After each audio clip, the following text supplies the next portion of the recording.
Queridos irmãos, queridas irmãs, hoje nós celebramos a oitava da festa da Epifania, que é também conhecida como a festa da Teofania, que quer dizer a manifestação de Deus. Então essa festa é muito importante porque, como nós já explicamos outras vezes, ela corresponde ao Pentecostes do tempo do Natal.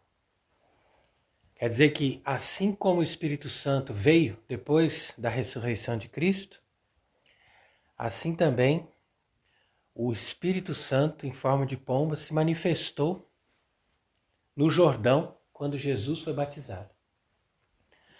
Então, os três mistérios da Epifania são a visita dos magos, depois o batismo de Cristo no Jordão e depois as bodas de Caná. Então, nesses três acontecimentos, Deus se manifestou, seja pela estrela, seja pela aparição do Espírito Santo sobre as águas do Jordão, ou também através do milagre da transformação da água em vinho. Então isso é a teofania, quer dizer que isso é a manifestação de Deus no meio de nós, nos mostrando que Ele está aqui para nos dar os sacramentos, e esses sacramentos justamente eles são eficazes para nos purificar de todos os pecados, na medida em que eles estão baseados na carne de Cristo. Isso é que significa sacramento. Sacramento é um mistério que envolve a união da divindade com a carne. E por causa dele ter assumido a carne, é que ele nos dá sacramentos que têm eficácia sobre a nossa carne, sobre a nossa natureza humana. Então realmente é uma grande riqueza espiritual que muitas vezes é esquecida, abandonada, principalmente nos tempos de hoje, quando as pessoas perderam essa conexão e esse vínculo com a verdadeira espiritualidade cristã. Então hoje em dia você vê que a espiritualidade ou está baseada no sentimentalismo, de coisas puramente humanas, ou então a espiritualidade está baseada naquele orgulho dos tradicionalistas que dizem, porque eu tenho uma missa tradicional, porque eu comungo todos os dias, porque eu sou perfeito, porque eu tenho um terno maravilhoso. Então quer dizer, tudo em volta da vaidade humana de querer dizer que é melhor do que os outros. Então quer dizer que é uma religião de aparências e de orgulho. E a verdadeira religião católica não tem nada a ver com isso. Então por isso que vale a pena nós explorarmos aqui esse mistério, essa beleza dessa festa da oitava da Epifania, que também é o dia em que se lê esse evangelho do batismo de Cristo, porque aqui nós estamos encontrando a verdadeira fonte da nossa purificação, que nos dá o sentido daquilo que nós vivemos quando nós aderimos à religião católica pelo nosso batismo. Então veja que bonito que somente a liturgia da igreja pode explicar esse mistério maravilhoso. E nós vamos explicar hoje o que significa o batismo de Cristo através das antífonas que estão no nosso breviário, que por sinal tem uma história muito bonita, porque o imperador santo Carlos Magno estava em viagem com a corte dele e ele tinha um secretário que era um monge beneditino chamado Alcuino. E ele falou para o Alcuino, vamos parar, vamos rezar as vésperas.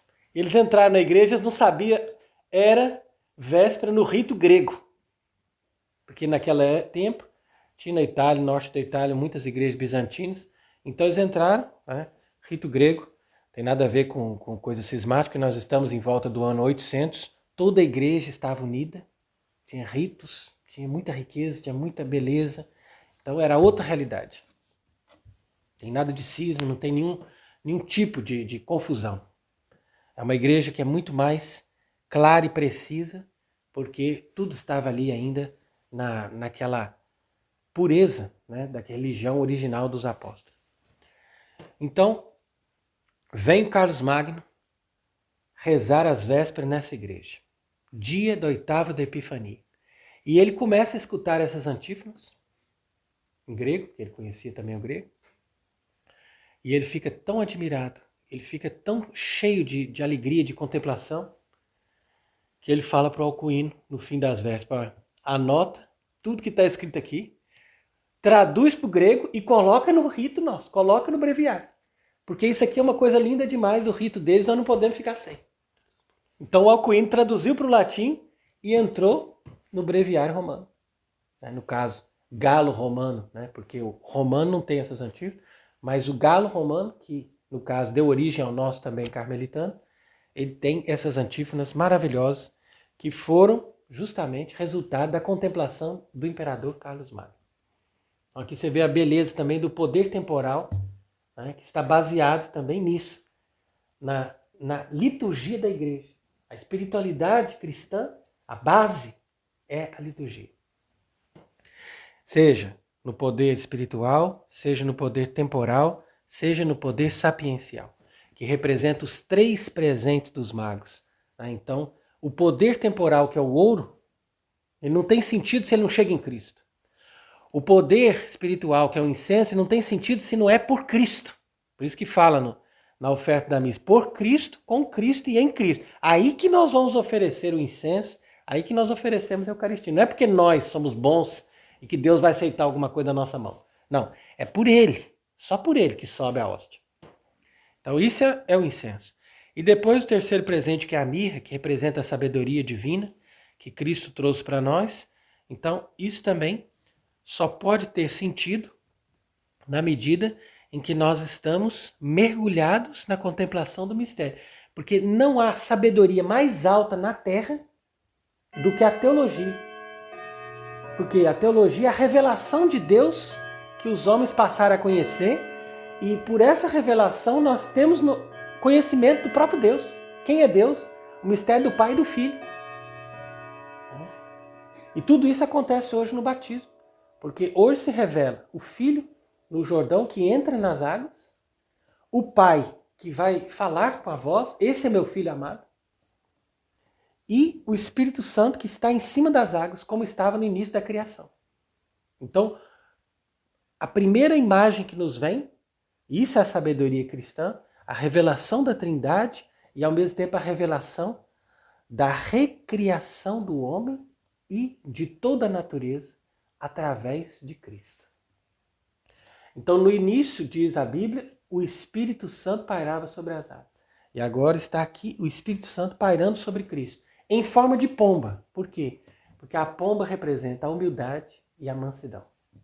Então, o demônio não é capaz de ser manso, o demônio não é capaz de ser humilde. Tudo ele é capaz. Ele é capaz de ser puro, ele é capaz de ser inteligente, ele é capaz de celebrar a missa, ele faz qualquer coisa. Mas humilde e manso ele não é capaz. Por isso que é o Espírito Santo em forma de pomba. Então vem Cristo, entra no Jordão e ele vai ser lavado pelas águas. Então isso aqui que é o mistério. Como que Cristo, que é o santificador, vai ser santificado? Como que Cristo, que é aquele que vem purificar os pecados do mundo, entra no Jordão para ser batizado? Tá vendo? Isso que os protestantes não entendem. Eles acham que Cristo, não, mas ele foi batizado com 30 anos. Então eles acham que não pode batizar criança porque Cristo foi batizado com 30 anos. Quer dizer, a primeira pessoa nem entende que o batismo de João não é um sacramento. É simplesmente um rito que ele fazia ali, dentro das águas, para pedir para as pessoas se converterem.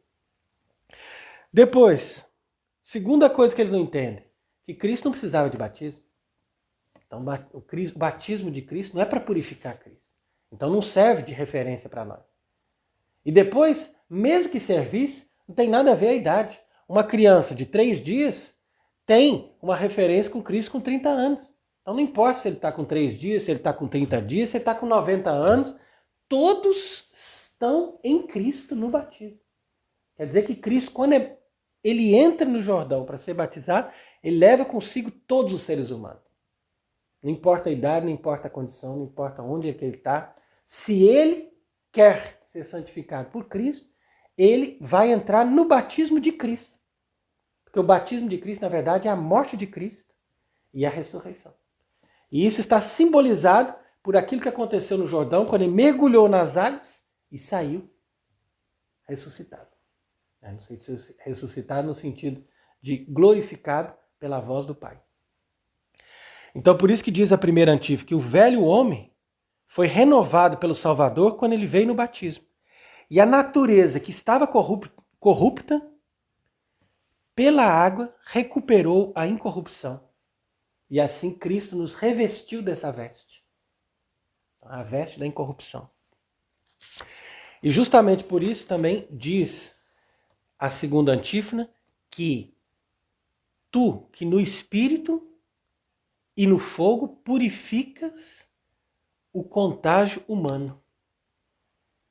Então é aqui que vem a realidade verdadeira, porque as pessoas que estão no jansenismo, nessas heresias dos tradicionalistas, eles não percebem que existe o pecado original.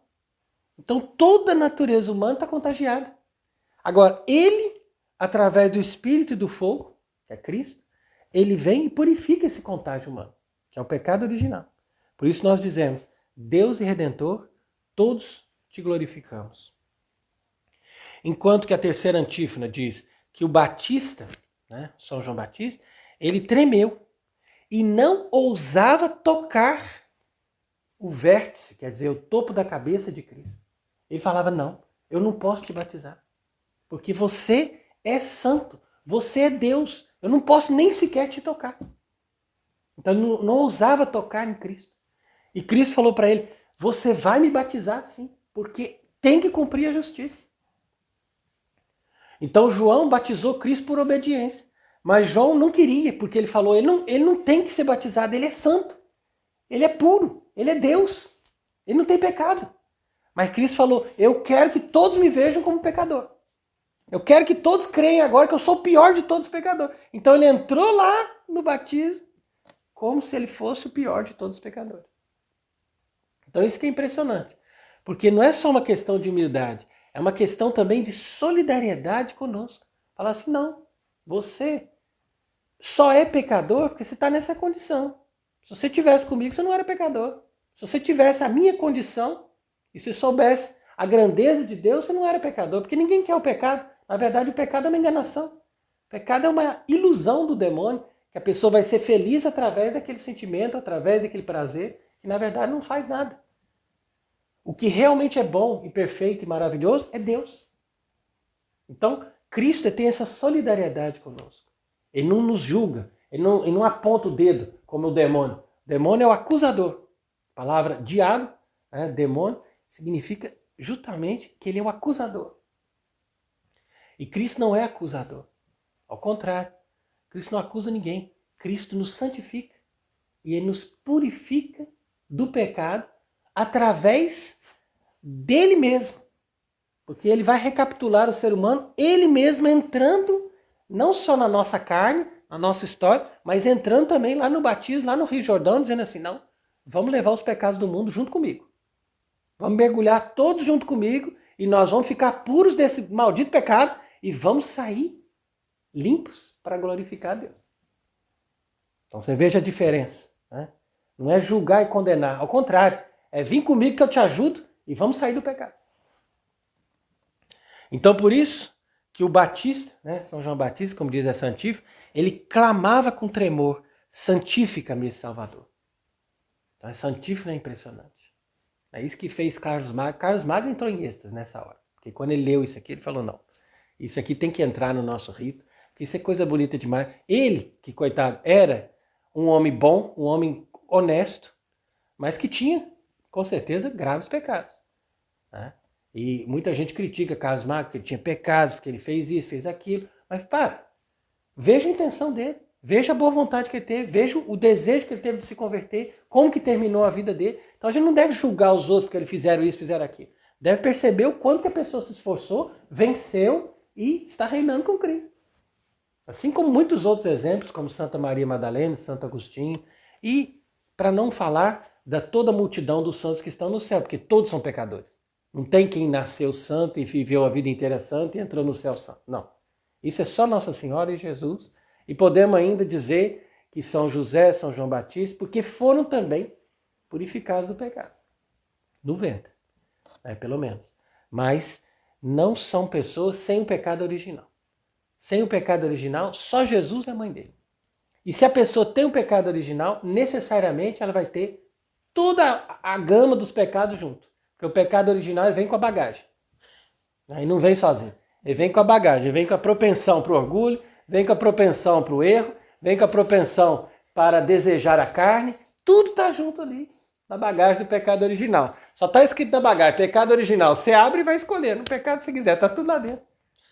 E as pessoas ainda acham, não, eu não tenho pecado original. Nunca encostei nessa bagagem. Mentira. Encostou sim, mexeu, pegou. Esconde o pecado pra você ver. Aí sim que a pessoa vai para o inferno. Então veja aqui que interessante. A quarta antífona, quando diz que o Salvador, no Jordão, ele esmagou a cabeça do dragão. Porque de fato, ali cumpriu-se a profecia do Gênesis, que a descendência da mulher, que é Cristo, esmaga a cabeça da serpente, desse dragão maldito, quando ele vem ali e com o seu poder nos arranca da força de Satanás. Por isso que tem um ícone muito bonito, com Cristo sendo batizado no Jordão, e ao mesmo tempo embaixo, lá no fundo do rio, está o dragão sendo pisado por ele. Então tem muitos ícones que mostram bem essa realidade aqui. Quando Jesus vai ali, ele vence pela humildade a força do pecado, que é justamente a lei. Isso que São Paulo fala na carta aos Romanos, que é de fato uma carta muito bonita, quando ele mostra que não é a lei que santifica. Ao contrário, a lei dá força para o acusador. Olha, aqui é a lei e você pecou e você tem que ser castigado. Então justamente aquele que não era submisso à lei, porque ele estava acima da lei, ele se fez pecador, ou pior, como diz São Paulo, ele se fez pecado. Então isso é impressionante quando São Paulo diz que Deus, o Pai, fez Cristo não só pecador, mas fez ele pecado. Todos os pecados estavam nele. Quer dizer que ele assumiu todos os pecados do mundo como se ele fosse o pior dos pecadores.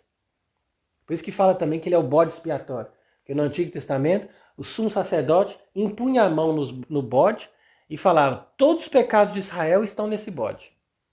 E jogava o bode para fora da cidade, amarrado numa corda, e deixava ele amarrado lá durante a noite. O demônio vinha e destruía o bode durante a noite. Chegava lá, não tinha nada, só o osso. Por quê? Porque esse bode representava o Cristo, porque ele era inocente, mas ele carregou os pecados nele. É assim que ele venceu o dragão, porque ele levou os pecados do mundo. Então, quando São Paulo escreve essas coisas na carta aos Romanos, ele vai contra o espírito jansenista que já estava na época entre os judeus, porque os judeus são isso. Eles são aqueles que não conseguem ver a graça, eles só conseguem ver a lei. Então, quer dizer, você não peca, você é perfeito, e você peca, você não presta, você já está no inferno. Então, quando eles olhavam para Maria Madalena e falavam, você não tem chance, você é uma pecadora, você já está no inferno, eternamente, acabou. Então, quer dizer, não dá chance para a pessoa, você não tem esperança. Enquanto que Cristo não, ele falou para ela, olha, você se arrepende e fica firme e você vai vencer. É como ele falou também para aquela adúltera, que o pessoal queria jogar pedra, queria acusar, e falou assim, então tá bom. Quem não tem pecado, vai e joga a pedra então. Joga a pedra, você não tem. Examine a sua consciência, você não tem nenhum pecado? Então pode jogar a pedra que você realmente merece castigar ela. Essa pessoa, de fato, foi pega em adultério. Olha, aqui não tem como dizer que não é verdade. Ela realmente cometeu adultério. Mesmo assim, Cristo não condena. Por quê? Porque cada um de nós tem as suas razões. Às vezes uma pessoa já nasceu de uma família errada. Às vezes a pessoa estava num momento ruim. Às vezes a pessoa foi levada por uma cilada, por uma enganação. Então, quer dizer, não tem como a gente fazer justiça com as nossas próprias mãos. A justiça é Deus que faz. E Deus não está aqui para nos castigar. Deus está aqui para nos salvar. Quem está querendo nos castigar e nos condenar é o diabo. Mas Deus falando, não, eu não quero te condenar. Eu quero te salvar. Mas para salvar, você tem que entrar com Cristo no Jordão. Você tem que assumir que é Cristo que te purifica. Porque quem não assume, no caso, os orgulhosos, como são os fariseus, eles não querem saber disso porque eles acham que eles já são perfeitos. E no final das contas, eles pecam muito pior do que a Madalena, porque eles julgam, porque eles condenam, porque eles caluniam, porque eles difamam, porque eles fazem questão de destruir a moral dos outros, destruir a fama dos outros, fazem questão de inventar e de humilhar as pessoas. Então, quer dizer, tudo isso, para eles não é pecado. Enquanto que os outros estão lá, não, já está no inferno, você já está no inferno, eu desculpo, mas não tem como. Eu até peço, rezo para você, para um dia você se converter, mas pelo visto você já está no inferno. Quer dizer, isso não é a religião de Cristo. Daí vem a última antífona, né, que é realmente muito bonita, quando resume tudo dizendo que um grande mistério foi declarado hoje. Porque o Criador de todas as coisas, no Jordão, purifica os nossos crimes. Então é isso que está acontecendo no Jordão. Por isso que a gente tem que ligar o batismo de Cristo com o dia da sua morte. Então o batismo é como se fosse uma representação cósmica daquilo que ele vai fazer depois na cruz. Por que é cósmica? Porque está todo o cosmo ali, um dia bonito, ensolarado, aquela coisa linda, uma manhã luminosa, Cristo entrando nas águas, quer dizer, tudo recapitulando a criação. Deus criou pelas águas. E essas águas não são elas que santificam Cristo, porque Ele está acima de todas as coisas. Mas é o toque do corpo de Cristo, né? O contato do corpo de Cristo com essa água que santifica essa água para depois nós sermos batizados na água. Então por isso que diz essa antífona aqui também do Benedictus, quando diz, o João, que é precursor, ele exulta quando no Jordão o Senhor batizado faz acontecer na terra uma exultação em todo o orbe. Porque nós temos a remissão dos nossos pecados. Tá vendo a nossa esperança cristã? Tá tudo aqui. Remissão dos nossos pecados na medida que ele santifica a água. E por isso todos clamamos miserere nobis, quer dizer, tenha piedade de nós. E da mesma forma a antífona do Magnífica, que fala, fontes aquarum santificate sunt, quer dizer que as fontes das águas são santificadas. Quando Cristo, aparecendo na sua glória, olha, reveste de beleza o orbe da terra. Por isso que fala o orbe terrário, quer dizer, o orbe terrário é sempre essa coisa da face da terra, da beleza de toda a criação. Em volta de tudo isso fica tudo glorioso quando Cristo entra ali nas águas e santifica a criação. Quer dizer, tudo que estava contaminado pelo pecado e pela presença de Satanás, ele vem ali e santifica, e purifica tudo e restaura aquilo na sua beleza original. Tá vendo? E depois ele ainda diz, vinde tirar das águas da fonte do Salvador, porque nós somos, junto com todas as criaturas, somos santificados por Cristo nosso Deus. Então, é aqui que você percebe que no Jordão se abriu uma fonte pura que jorra eternamente para a purificação dos nossos pecados. E para isso que serve a igreja. A igreja não nasceu para poder condenar ninguém, nem para poder acusar ninguém. Isso aí já estava no Antigo Testamento e Cristo falou, para com isso. Não é assim. Por isso que você lê o Evangelho, você vê que o Espírito de Cristo é contrário a isso. Mas ao contrário, a igreja é um convite aos pecadores para vir para essas águas. Por isso que fala, venite ad aquas, né? Para vir dessas águas da fonte do Salvador, que são as águas do Jordão. E qual que é esse Jordão? Não é o rio lá da Palestina. O Jordão é o rio espiritual místico que Cristo abriu para poder jorrar eternamente, que sai da igreja. É dizer, que sai do lado aberto de Cristo, do seu coração perfurado, e brota essa fonte e a igreja recebe esse rio e nunca para de correr para poder purificar os pecados do mundo eternamente. Então essa é a beleza. Isso é o catolicismo. Enquanto que o jansenismo é uma fonte podre. E essa fonte podre que brota da lei termina num lago lamacento, né? Que esse lago lamacento é onde se reúnem os orgulhosos para falar mal dos outros e dizer, ele é pecador, ele fez isso, ele fez aquilo, mas eles mesmos não percebem que estão vivendo no lago lamacento. Enquanto que o pecador, somos nós, graças a Deus, sou pecador também, entramos no lago puro, né, no rio puro do Jordão, e somos santificados, tá bom. O importante é a gente se arrepender, se converter, se confessar e acreditar em Cristo, naquele que purifica os nossos pecados no Rio Jordão, ou seja, nessa fonte de salvação eterna.